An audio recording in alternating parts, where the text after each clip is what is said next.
عليكم السلام. أهلا وسهلا بكم أحبتي في هذه الحلقة 295 من برنامج لحظات قرآنية، ولا زلنا فيها مع تدبر قصة إبراهيم عليه السلام حين حطم الأصنام، وحين عاقبه قومه قائلين وانصروا آلهتكم. أولا نتذكر، وقد تعرضنا لهذا كثيرا، أن أبو هريرة زعم ان ابراهيم كذب 3 كذبات.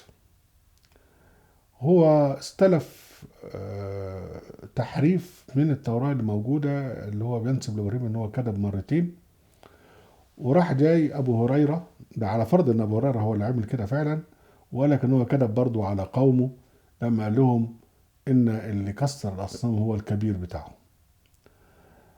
وقال لهم لما قالوا تعالى قال لهم اني سقيم.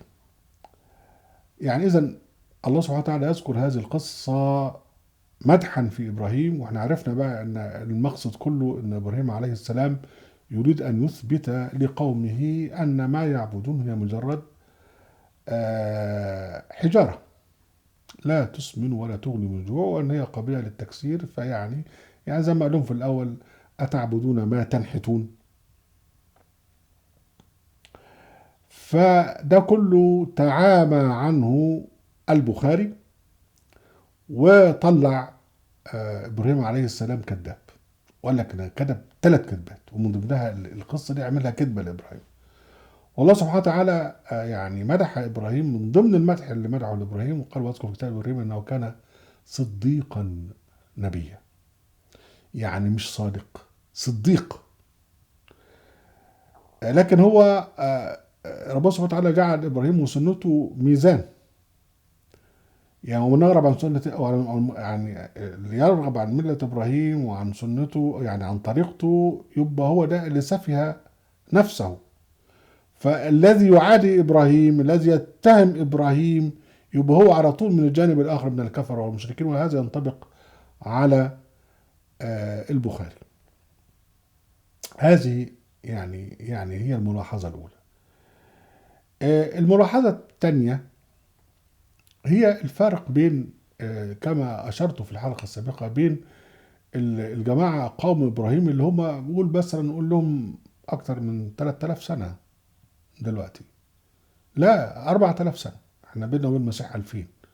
يعني إبراهيم كان مثلا من حوالي 4000 سنة، لكن كان عندهم رقي حضاري لم يوجد حتى الآن، لم يوجد في عصرنا ده.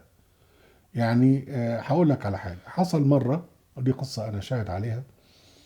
واحد من الجماعة السنيين السوريين اللي هم هاجروا من نظام حافظ الأسد او بشار الاسد، وجه القاهره وضحك على شويه ناس وبتاع، ومن ضمن ناس يعني انا اعرفهم، واقنع طبعا هم يعني سكنوا عندهم الى اخره، واقنع عيل من عيالهم بان هو ياخد صفيحه جاز ويروح يحرق ضريح الحسين. وبعدين الوالد اتقبض عليه وتعذب عذاب شديد. طبعا قبل ما يعمل حاجه، مجرد ان هو راح هناك اتقبض عليه: انت اللي معاك ديت، مسكوه، والواد راح في 60 داهيه، ولا تحقيق ولا حاجه. وبعدين الشيخ ده طبعا مش عاملين له اي حاجه، لان هو يعني تبع الامن يعني. يمكن كانوا جايبينه الامن عشان خاطر يعني يشوفوا به الناس اللي في قلوبهم تطرف ويقبضوا عليهم. فكان الواد الغلبان، الشاب الغلبان ده، اول واحد ضحيه.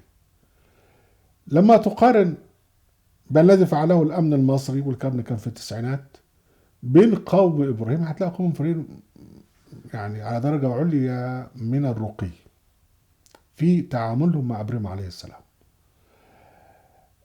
الملاحظه الثالثه ان الله سبحانه وتعالى لا يامرنا بتكسير الاصنام او الاضرحه وهي بيعتبرها رجس، لكن يامرنا بان نجتنبها. يعني قال سبحانه وتعالى: فاجتنبوا رجس من الاوثان واجتنبوا قول الزور. يا الذين انما الخمر والميسر رجس من عمل الشيطان فاجتنبوه. والاجتناب معناه انت تسيبه زي ما هو. ليه؟ لان المشكله ما هياش في الضريح او في الصنم، دي مجرد أحجار. لا يفترق الحجر اللي في الضريح عن الحجر اللي في المسجد، عن الحجر اللي في الكنيسة، عن الحجر اللي في دورة المية، عن الحجر اللي هو في القصر، عن الحجر اللي هو في الكوخ. الأحجار كلها هي أحجار. إيه المشكلة؟ المشكلة في العقل ده اللي هو يقدس هذه الأحجار، يعني لا تختلف عن أي أحجار أخرى. إذا يعني ليس أنك تدمر هذا الحجر لأنه مقدس، لا، ده أنت تدمر هذا الاعتقاد في داخلك أنت. في وقت من الأوقات كان أبو الهول كان حاجة مقدسة جدا، دلوقتي ما عادش مقدس، اختلف الموضوع. إذا هنا بقى المشكلة هنا. من أجل هذا الله سبحانه وتعالى يجعل العلاج في النقاش، يعني يقول لك آه يعني الذين تدعون من دون دول عباد أمثالكم فادعوهم فليستجيبوا لكم ألهم أرجل ألهم كذا ألهم كذا. نقاش، دول تراب. هل التراب ده يقدر ينفعك؟ يقدر؟ كلام عقلي. هو ده الحل. مش الحل انك انت تدمر الحجر. ما هو يعني، ما هو هتدمر الحجر هيتعمل احجار تاني. فهذه هي المشكلة. المشكلة ان التقديس بيستمر بسبب تعمية العقل. من أجل هذا القرآن الكريم هو النور وهو الهداية، وهو يعني لكي نعقل أو لكي نتعقل إن جعلناه قرآنا عربيا لعلكم تعقلون، لعلكم تعقلون.